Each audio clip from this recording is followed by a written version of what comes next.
Hello बच्चों, कैसे हो।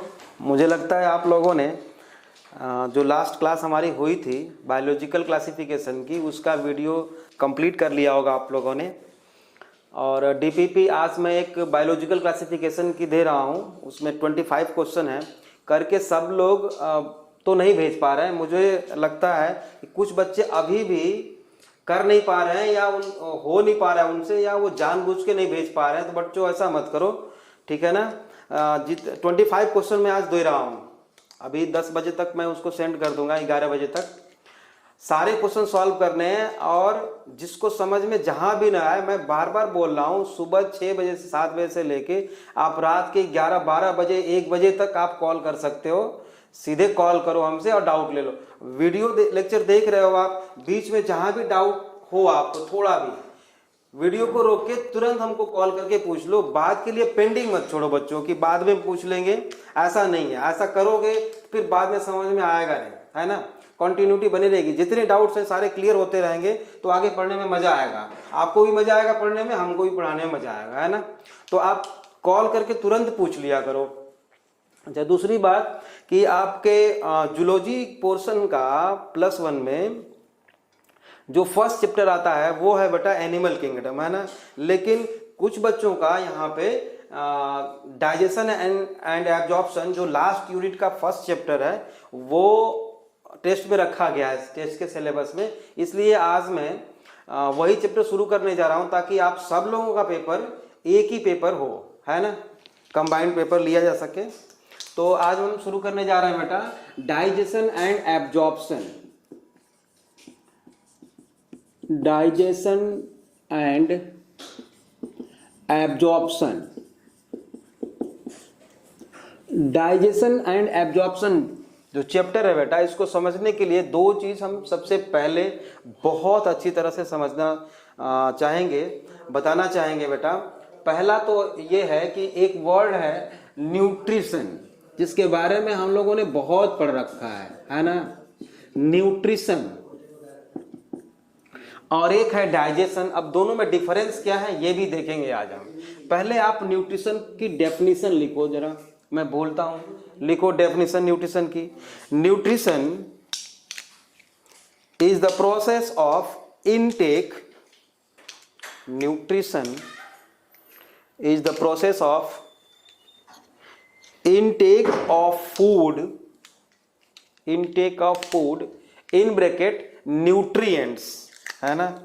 intake of food in bracket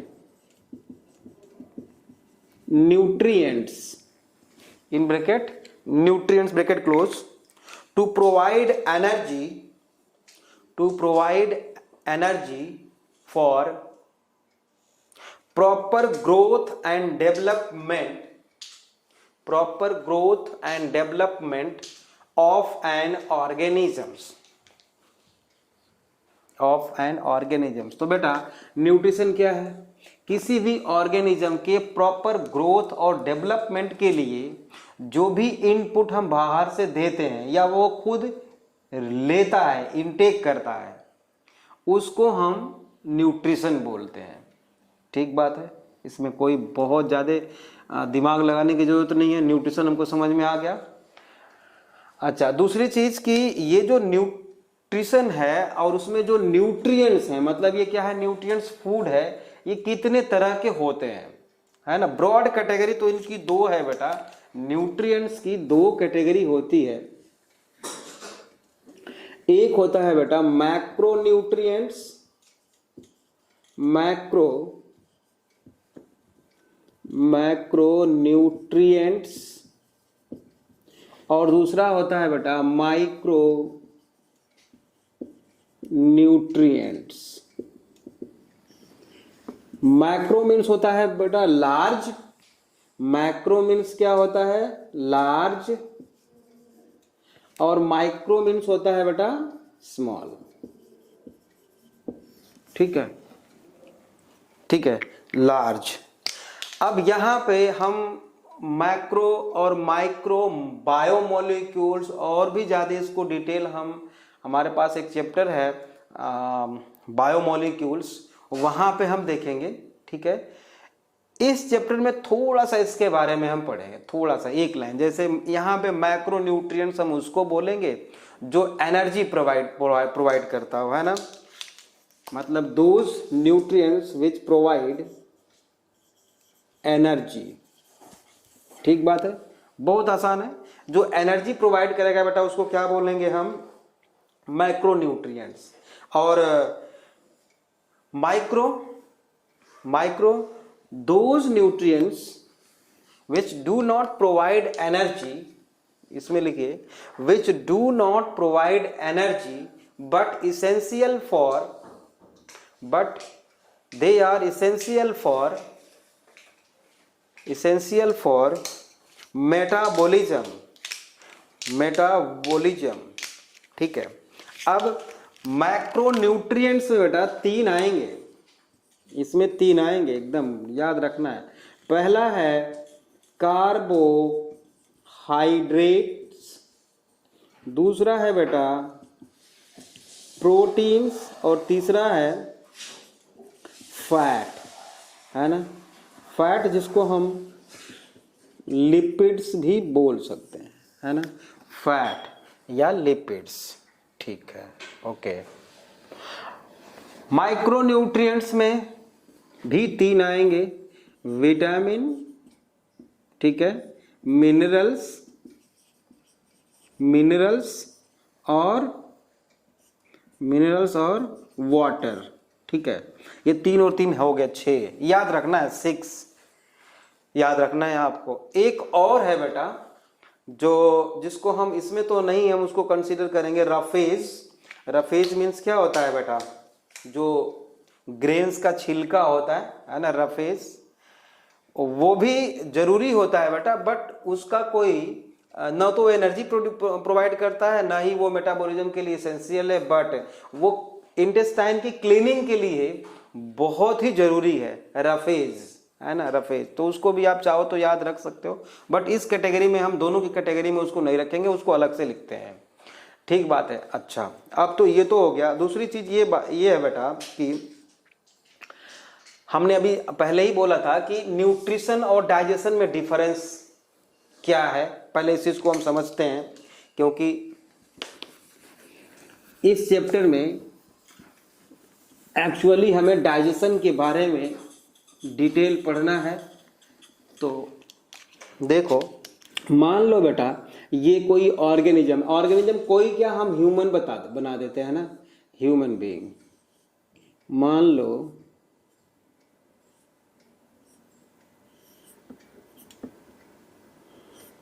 ठीक है बेटा, अब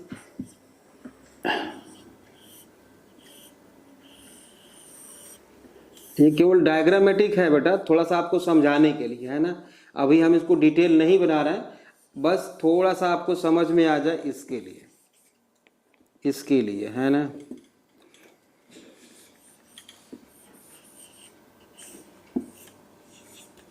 ये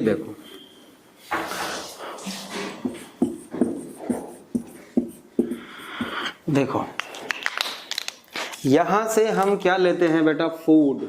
यहां से इनटेक क्या करते हैं बेटा, हम फूड। बात को समझना जरा, पूरा चैप्टर की समरी इसी में आ जाएगी बेटा। हम फूड लेते हैं बेटा, फूड को हम क्या करते हैं, इनटेक, है ना, जिसको हम इनजेशन ऑफ फूड भी बोलते हैं, इनजेशन ऑफ फूड। इसके थ्रू हम क्या लेते हैं, न्यूट्रिएंट्स लेते हैं बेटा। तो न्यूट्रिएंट्स का एक एग्जाम्पल मैं लिखता हूं, कार्बोहाइड्रेट। और कार्बोहाइड्रेट में आप जानते हो, आप पहले से जानते हो, स्टार्च लेता हूं, स्टार्च हम खाते हैं बेटा। अब मैंने यहाँ पे नाम लिया स्टार्च का, वैसे आप बायोमोलिक्यूल्स पढ़ चुके होते तो मुझे इतना डिटेल बताने की जरूरत नहीं होती, लेकिन अब मैं बताऊंगा, अब बताना पड़ेगा, क्योंकि बिना इसको समझे आपको डाइजेशन वाला चैप्टर बिल्कुल समझ में नहीं आने वाला है। तो हम स्टार्च के बारे में थोड़ा सा बताते हैं बेटा, वो भी बहुत थोड़ा सा। मान लो ये ग्लूकोज का मॉलिक्यूल एक है, ठीक बात है, ये ग्लूकोज का एक मॉलिक्यूल है, ये दूसरा ग्लूकोज का मॉलिक्यूल है बेटा, ये एक और ग्लूकोज का मॉलिक्यूल है, ये भी एक ग्लूकोज का मॉलिक्यूल है, ये भी एक ग्लूकोज का मॉलिक्यूल है बेटा। ये सारे ग्लूकोज के मॉलिक्यूल आपस में रिएक्ट कर गए, है ना, रिएक्ट कर गए और उनके बीच बॉन्ड बन गया, ग्लाइकोसिडिक बॉन्ड बनता है। अगर आपने 9th में थोड़ा बहुत पढ़ा हो तो ये ग्लाइकोसिडिक बॉन्ड बनता है ग्लूकोज ग्लूकोज के बीच में। और ये क्या हो गया बेटा, ये हो गया पॉलीमर। पॉली मीन्स मेनी, मर means unit, polymer, polymer, poly means many, बहुत सारे, मर मीन्स यूनिट। तो ये जो चेन आप देख रहे हो ये पॉलीमर ऑफ ग्लूकोज है, जिसमें कि ग्लूकोज के बहुत सारे मॉलिक्यूल्स हैं। और इसी को हम क्या बोलते हैं बेटा, स्टार्च। ये है स्टार्च, ठीक है। अब यही ग्लूकोज के मॉलिक्यूल अगर मान लो ऐसे ऐसे ऐसे ऐसे इसमें ब्रांच आ जाए, ऐसे ब्रांच आ जाए, तो ये भी ग्लूकोज, ये सारे जो सर्कल मैंने बनाए हैं सारे ग्लूकोज के मॉलिक्यूल हैं। तो ये भी एक ग्लूकोज का पॉलीमर ही है। ये है ग्लाइकोजन, मान लेते हैं ये है ग्लाइकोजन।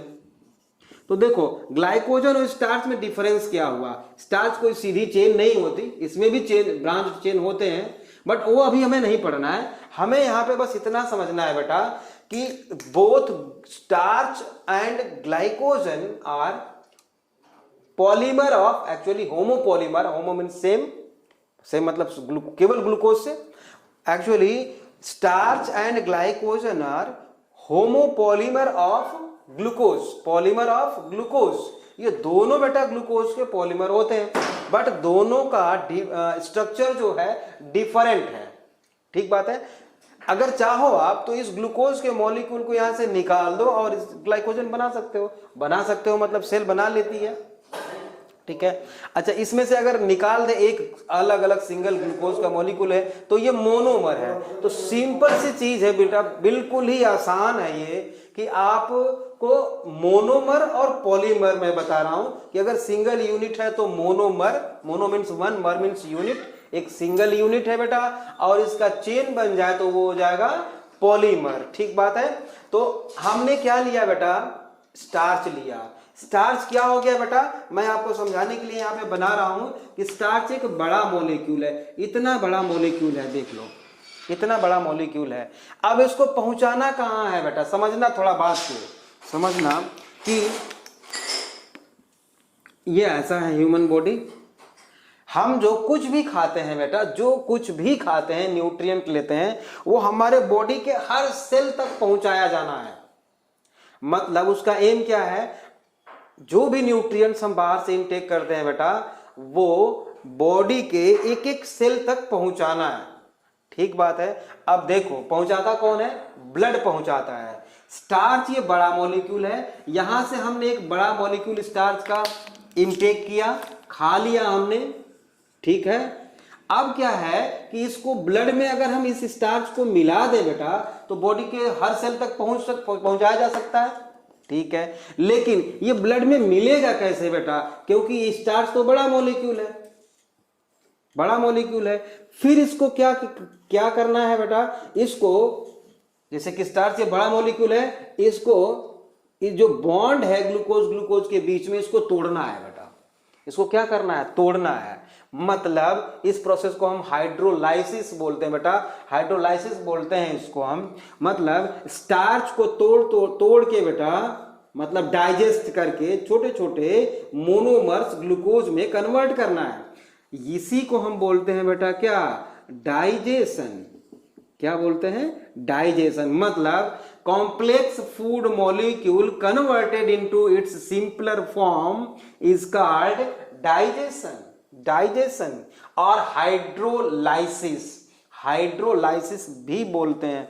तो मुझे लगता है कि डाइजेशन या हाइड्रोलाइसिस ऑफ मॉलिक्यूल्स, आप समझ में आ गया आपको, ठीक है। देखो इसकी रिक्वायरमेंट पड़ती क्यों है, क्यों ऐसा हम करते हैं। हमने स्टार्च खाया बेटा, अब स्टार्च यहाँ पे आया, स्टमक में तो डाइजेस्ट होता नहीं है, यहाँ एलिमेंट्री कैनाल में आ गया, यहाँ पे पैंक्रियाज होती है बेटा। पैंक्रियाज से बेटा बहुत सारे एंजाइम्स निकलेंगे। अब कौन से निकलते हैं, क्या करते हो, तो बाद में पढ़ने वाले हैं हम, लेकिन एंजाइम निकलेगा बेटा। और ये एंजाइम स्टार्च को तोड़ दिया तो ये किस में बदल गया बेटा, ग्लूकोज।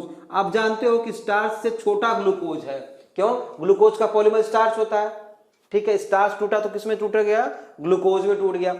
अब ये ग्लूकोज जो बेटा इजिली इस इंटेस्टाइन के वॉल से डिफ्यूज होके बाहर जा सकता है, अगर आपको दिखाई दे रहा हो तो यहां से बेटा ऐसे बाहर निकल सकता है। स्टार्च बड़ा मॉलिक्यूल है, वो डिफ्यूज होके क्रॉस नहीं कर सकता था वॉल को, वेलाई को। वेलाई आप समझ रहे होगे, 10th में खूब पढ़ा है, माइक्रोवेलाई और वेलाई।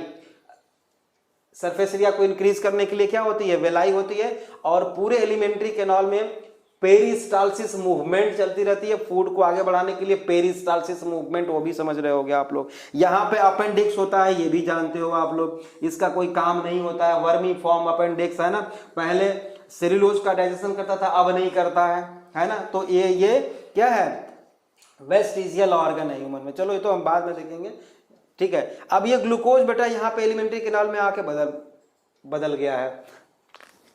फिर से रिवाइज कर देता हूं, स्टार्च खाया हमने, बड़ा मॉलिक्यूल है, इसोफेगस से स्टमक से होता हुआ यहाँ पे आया, डाइजेस्ट होकर के, मतलब ये स्टार्च जो है due to action of some enzymes glucose में कन्वर्ट हो गया, टूट गया। अब ये ग्लूकोज इंटेस्टाइन की वॉल को क्रॉस कर सकता है बेटा, क्योंकि ये छोटा मॉलिक्यूल है।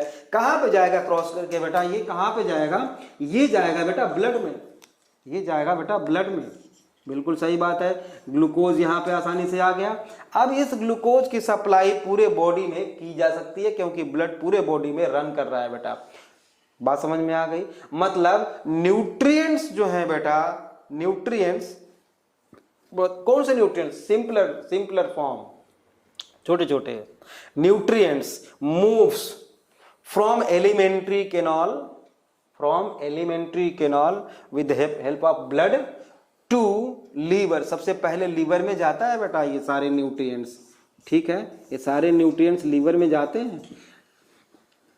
All digested nutrients moves from alimentary canal to blood, after that liver, after that whole body. क्योंकि एक्सेस अमाउंट ऑफ न्यूट्रिएंट्स को कहां पे क्या लीवर में क्या किया जाता है बेटा, रोक लिया जाता है। बट इस चीज को हम बाद में पढ़ेंगे, अभी तो मैं डाइजेशन की डेफिनेशन बता रहा हूं बेटा, बस, ठीक है ना। सिर्फ डेफिनेशन को समझाने की कोशिश कर रहा हूं आपको डाइजेशन की।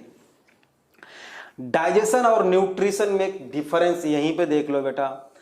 बाहर से हमने, हमारे हाथ में फूड है बेटा, हमने लिया, ठीक है, intake, ingestion of food, digestion of food, मतलब ये हो रहा है due to action of some enzymes, digestion of food, absorption of food, ठीक है, transportation of food and assimilation of food. Assimilation का मतलब क्या हुआ, nutrients are used by the cells of our body, है ना, by the cells of our body.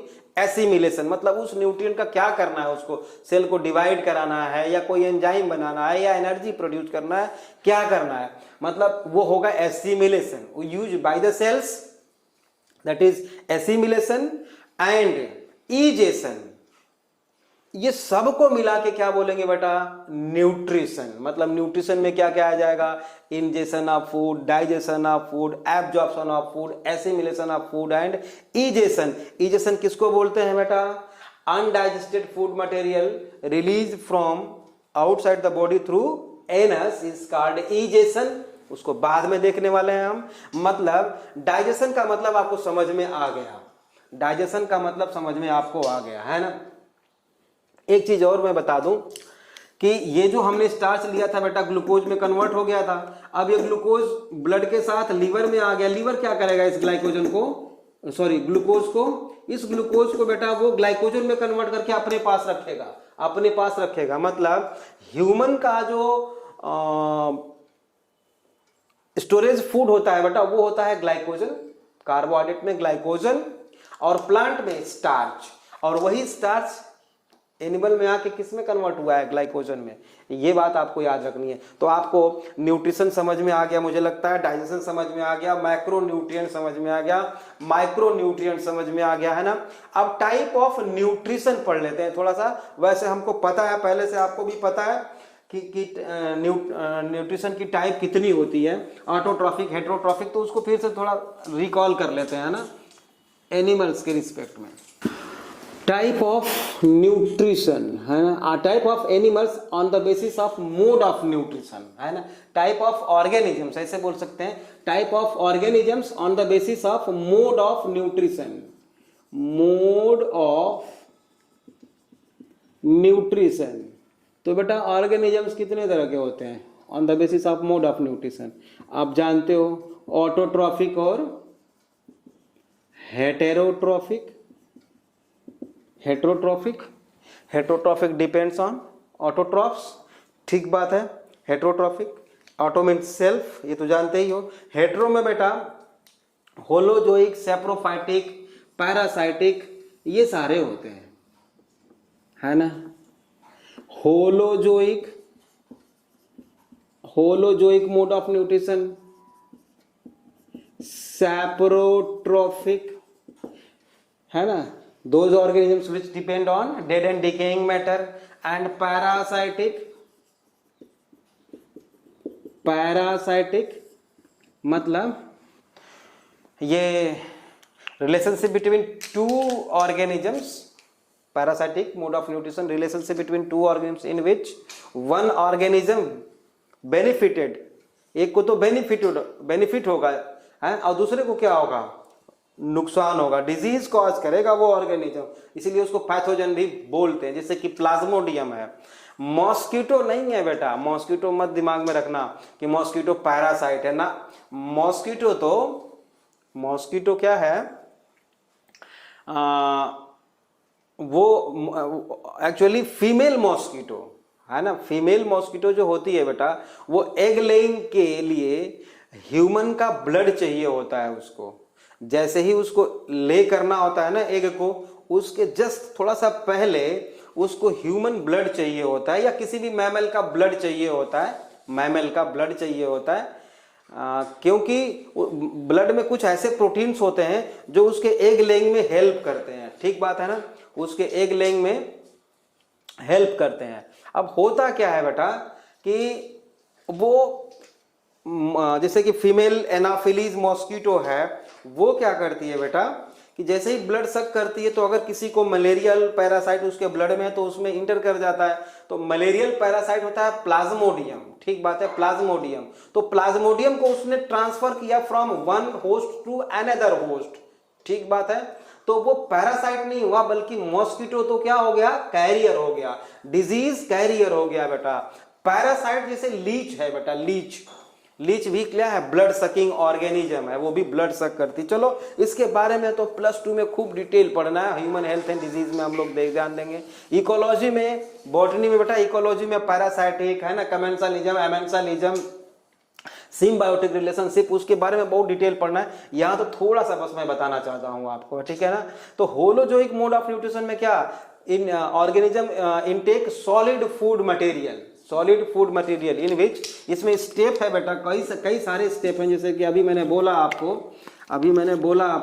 कौन कौन सा बोला बताना जरा, बोलो आप लोग, क्या होगा, ingestion of food, ingestion of food, digestion step है ये, डाइजेशन, उसके बाद क्या होगा बेटा, एब्जॉर्प्शन होगा फूड का, उसके बाद क्या होगा बेटा, क्या होगा, एसिमिलेशन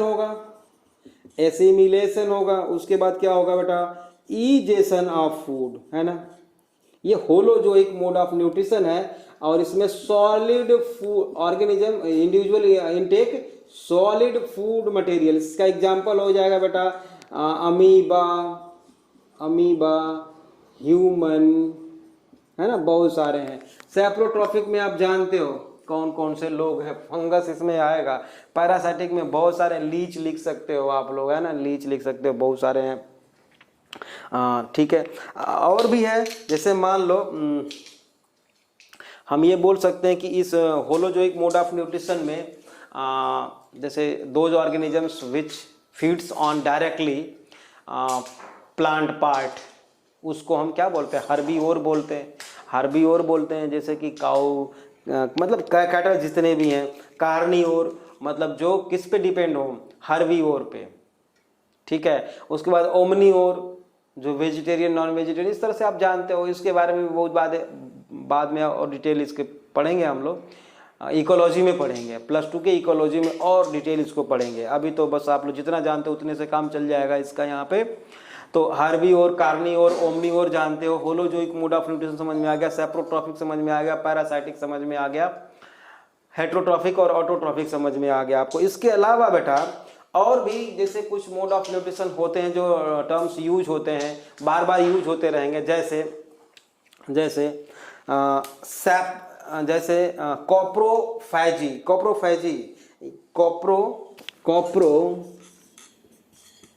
कोप्रोफैजी या कोप्रोफैगस, है ना, कोप्रोफैजी या कोप्रोफैगस, ये क्या होता है जब बता सकते हो? लिखो, कोप्रोफैजी में लिखो, to feeds on self faecal matter. Those organisms, ऐसे लिख लो, those organisms which feeds on self faecal matter. Example लिख लो रैबिट, एग्जाम्पल लिख लो बेटा रैबिट, वो कोप्रोफैजी होता है, GY, कोप्रोफैजी भी लिख सकते हो इसको, कोप्रोफैगस या कोप्रोफैजी, है ना। रैबिट होता क्या है बेटा कि जो रैबिट होता है ना, रैबिट ये जो फूड खाता है बेटा, तो फर्स्ट टाइम वो पूरी तरह से डाइजेस्ट नहीं कर पाता, है ना। जैसे कि गन्ने का जूस आपने पिया होगा, एक बार गन्ने को उस मशीन में डाला गया तो पूरी तरह से जूस उसका निकला नहीं, फिर दोबारा डालता है उसमें, है ना।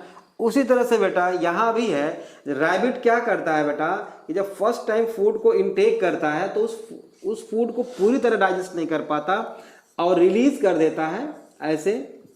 अब फिर इसको दोबारा से इनटेक करता है, दोबारा से खाता है।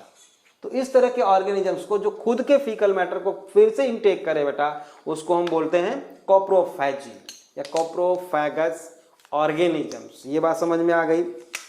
अच्छा, स्केवेंजर जानते हो आप लोग, पहले से भी जानते हो, लिखो स्केवेंजर, लिखो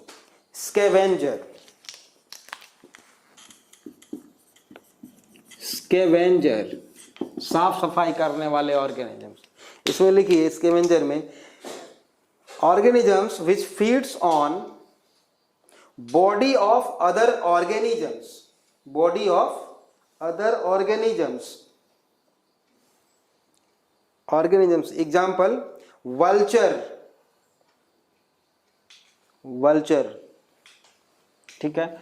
इस स्केवेंजर को मतलब हम एक नाम से और जानते हैं, इसको बोलते हैं नेचुरल स्वीपर या नेचर्स स्वीपर्स, साफ सफाई करने वाले नेचर्स स्वीपर भी हम स्केवेंजर को बोलते हैं, है ना। नेक्स्ट लिखिए cannibals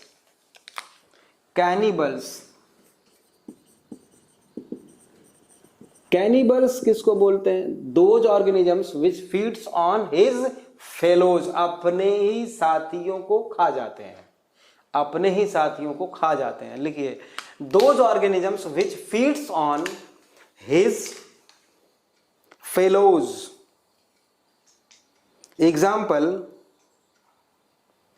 example king cobra and cockroach, king cobra and cockroach. Cockroach भी भाई अपने साथियों को खाता है। और एक चीज और है, स्कॉर्पियन भी होती है। स्कॉर्पियन के बच्चे जो होते हैं ना, अपनी माँ को बिल्कुल खा जाते हैं वो, है ना।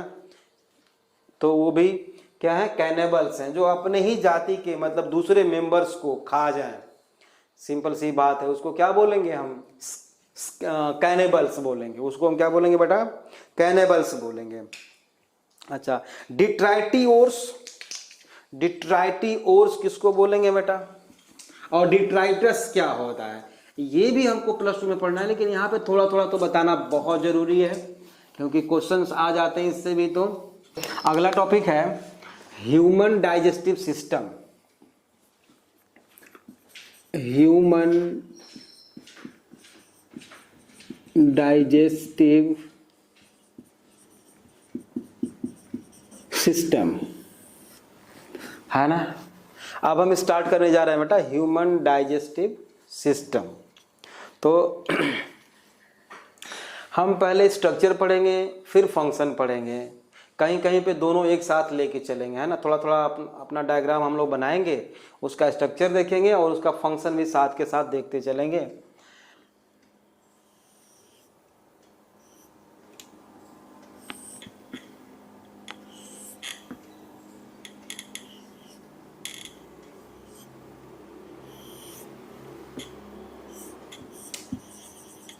डायग्रामेटिक है बेटा आपको समझाने के लिए, है ना, सिर्फ।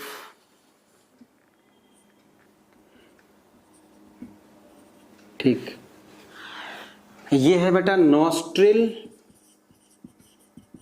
नॉस्ट्रिल्स मतलब एयर पैसेज, ठीक है। इस नॉस्ट्रिल्स को बेटा हम बोल सकते हैं एक्सटर्नल नेर्स,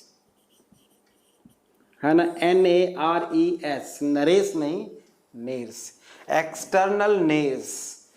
ठीक बात है। ये जो देख रहे हो आप कैविटी, इसको हम क्या बोलते हैं बेटा, बक्कल कैविटी और माउथ कैविटी। इसको क्या बोलते हैं, बक्कल कैविटी और माउथ कैविटी। इसको बोलते हैं बेटा माउथ कैविटी और बक्कल कैविटी, ठीक है। यहाँ पे होती है बेटा जॉज मतलब जबड़ा, ये है जिसमें कि क्या है, ये टीथ है। तो इसको हम बोल सकते हैं लोअर जॉ, या लोअर जॉ को हम बोलते हैं बेटा क्या, मैंडिबल। मैंडिबल वेरी सिंपल बेटा, देखो आराम से एकदम धीरे धीरे। जो नीचे वाला जबड़ा है, दांत है, उसको हम क्या बोलते हैं, लोअर जॉ को मैंडिबल्स। इसी तरह से बेटा जो अपर जॉ होगा, अपर जॉ होगा उसको क्या बोलेंगे, यहाँ पे मैं ऐसे बना देता हूँ, ये अपर जॉ को क्या बोलेंगे, मैग्जिला।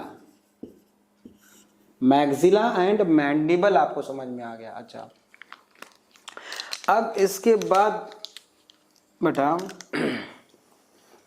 ये जो अगर हम मुंह खोलें ऐसे माउथ कैविटी को, तो ऊपर जो है ऐसे फ्लोर, जो इसका ऊपर वाला फ्लोर है, यूं है ना, मैंने माउथ कैविटी को ओपन किया ऐसे, ठीक है। तो ऊपर देखो, ये जो पोर्शन देख रहे हो floor of the mouth cavity, इसको हम बोलेंगे पैलेट, है ना। इसको हम बोलते हैं बेटा पैलेट। अब इस पैलेट के बेटा बहुत ही इंपॉर्टेंट है बेटा पैलेट। पैलेट के दो पार्ट हैं, ये आगे वाले को हम एंटीरियर पार्ट बोलेंगे बेटा, और पीछे वाले को पोस्टीरियर पार्ट। तो पोस्टीरियर वाला जो है बेटा, इसको हम बोलते हैं सॉफ्ट पैलेट, ठीक है। और जो एंटीरियर पोर्शन है पैलेट का, ये जो ब्लैक वाला मैंने बनाया है, इसको बोलेंगे हार्ड पैलेट। हार्ड पैलेट में बेटा कुछ फोल्डिंग्स होती हैं ट्रांसवर्स मसल्स की, जिसको हम रुगे बोलते हैं ना, ट्रांसवर्स मसल्स होती हैं जिसको हम र्यूगे बोलते हैं। Folding of transverse muscles hard होती है क्योंकि इसका ज्यादा रोल है, पीछे का सॉफ्ट होता है, आगे का हार्ड होता है बेटा। अच्छा, ये एक मैंडिबल और मैग्जिला में बेटा ये जो मैंने बनाया है, ये क्या है सब, ये तो कोई भी बता सकता है, ये टीथ है, टीथ है, ठीक है।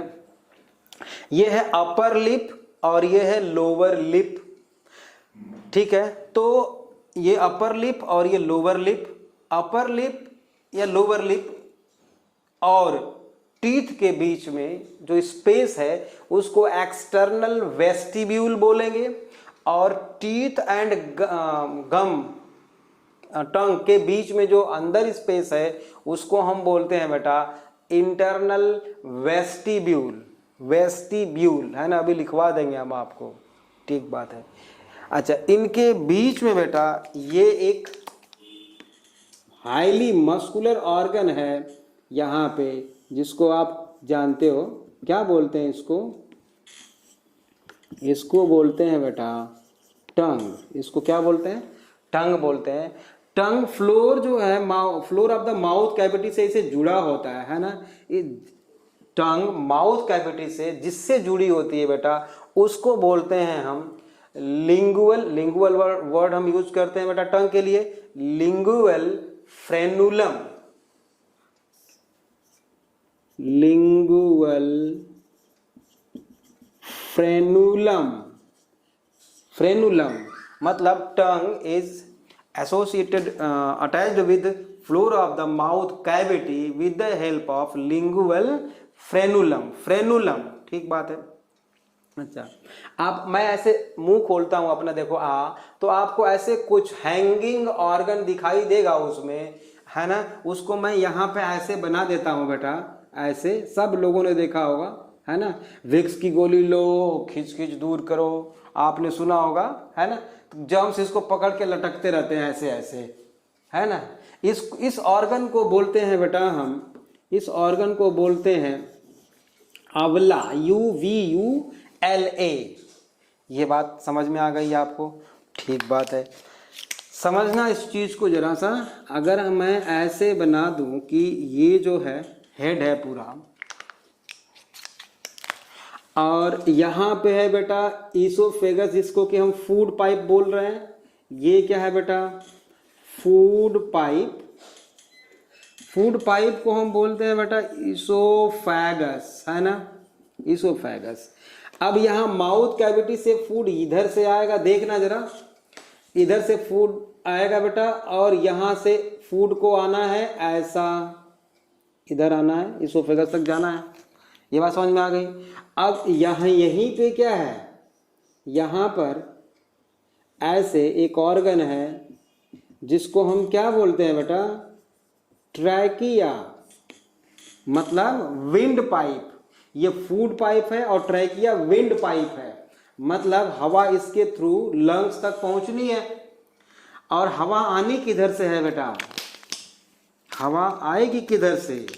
इधर से आएगी बेटे, इधर देखो ऐसे है, तो मतलब ये इंटरनल नेर्स है ना, इधर से हवा नेजल चेंबर से होती हुई यहाँ पे आई, और यहाँ पे ओपन होती है बेटा, यहाँ पे। तो देखो एयर जो है ऐसे नेजल चेंबर से चल के बेटा इधर से इधर को आएगी, और फूड इधर से इधर को जाएगा, मतलब कि दोनों की यहाँ पे क्रॉसिंग हो रही है,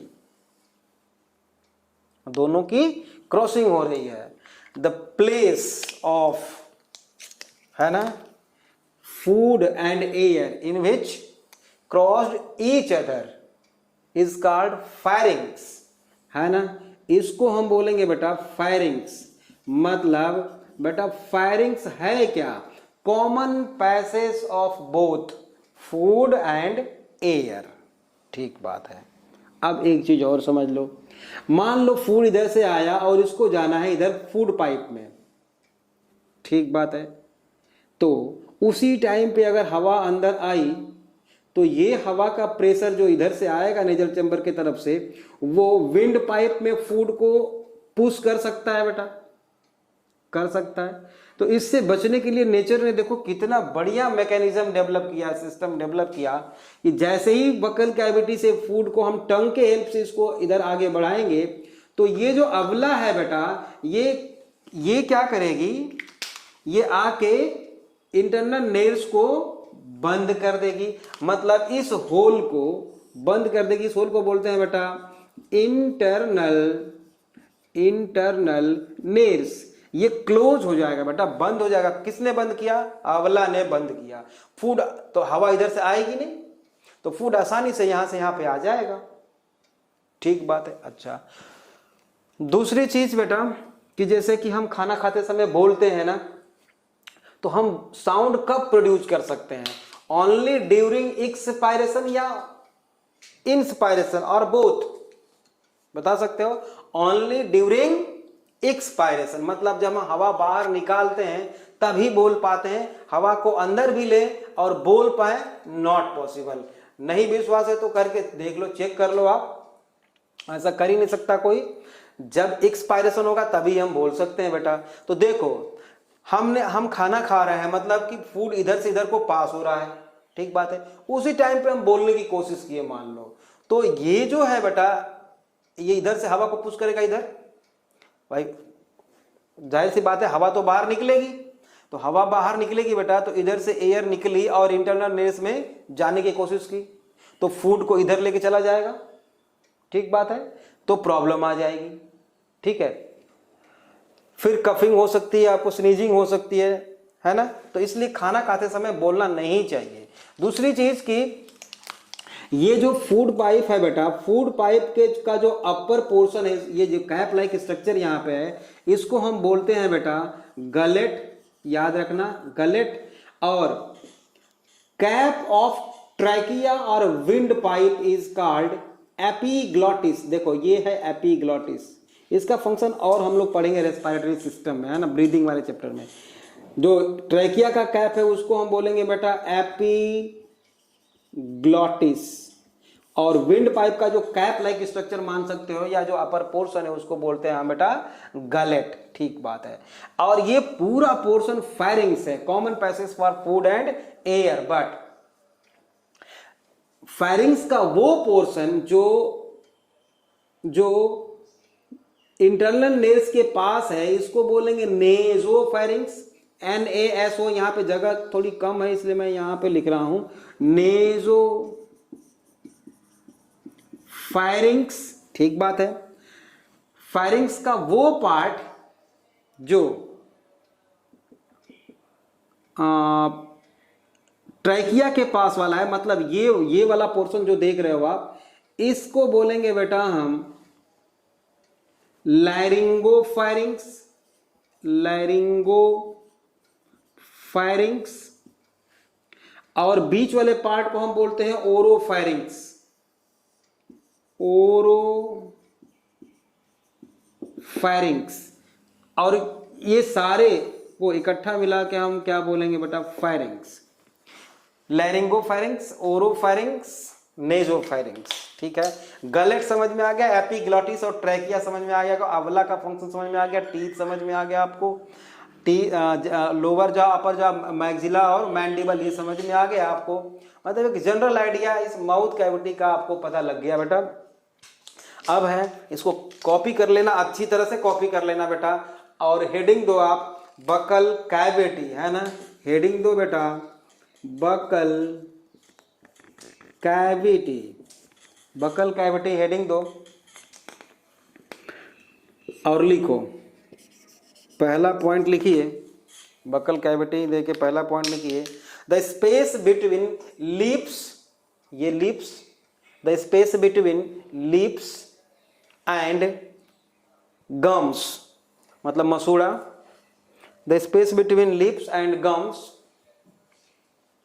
and tongue, gum and tongue लिखना, the space between lips and gums, comma, and gums and tongue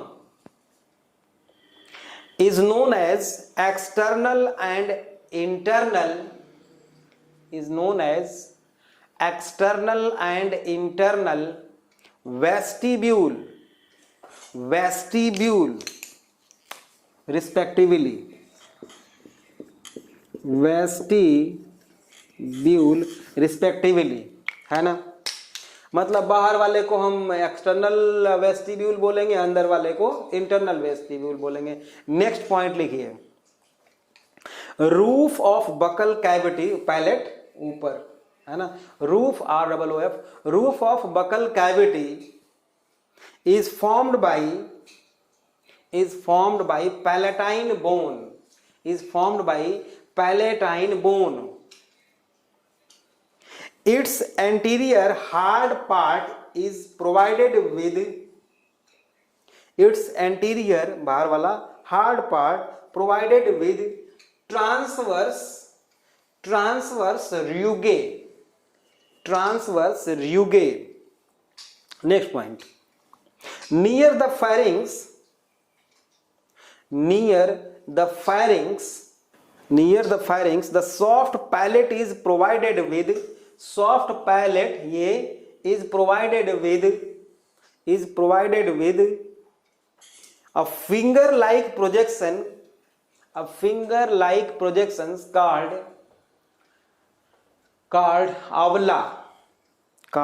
avla, ठीक है।